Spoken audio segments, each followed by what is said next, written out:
ఇటీవల గవర్నమెంట్ మేము ఒక నిర్ణయం చేశాం.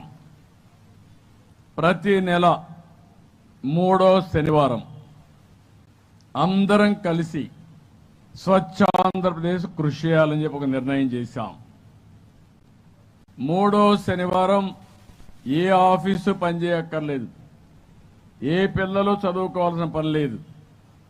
అదే మరి మీరు కూడా వ్యాపారాలు చేసేవాళ్ళు కూడా ఆ రోజు కొంచెం వ్యాపారం తగ్గించుకొని స్వచ్ఛ ఆంధ్రప్రదేశ్ పైన శ్రద్ధ పెట్టండి. అందరం శ్రద్ధ పెడదాం. ఒకే ధ్యేయం, ఒకే ఆలోచన, ఆంధ్రప్రదేశ్ని స్వచ్ఛ ఆంధ్రప్రదేశ్గా తయారు చేసి భవిష్యత్తులో అది ఒక లెగసీగా తయారు చేసే వరకు దీనికి మనం ప్రాధాన్యత ఇవ్వాల్సిన అవసరం ఉంది. ఎందుకంటున్నానంటే ఈరోజు మీరందరూ గుర్తుపెట్టుకోవాల్సింది, ఇది మనందరిలో అనునిత్యం చర్చ జరిగితే తప్ప ఇది సాధ్యం కాదు. మామూలుగా అలవాట్లు ఊరికే పోవు. అందుకే మన పెద్దలు చెప్తారు, కొన్ని జనరేషన్స్ కష్టపడితే తప్ప మన అలవాట్లు కూడా మార్చుకునే పరిస్థితి ఉండదు. అలాంటి జరగాలంటే మనలో అలాంటి చైతన్యమే కాకుండా మనందరం ఇన్వాల్వ్ కావాల్సిన అవసరం ఉంది.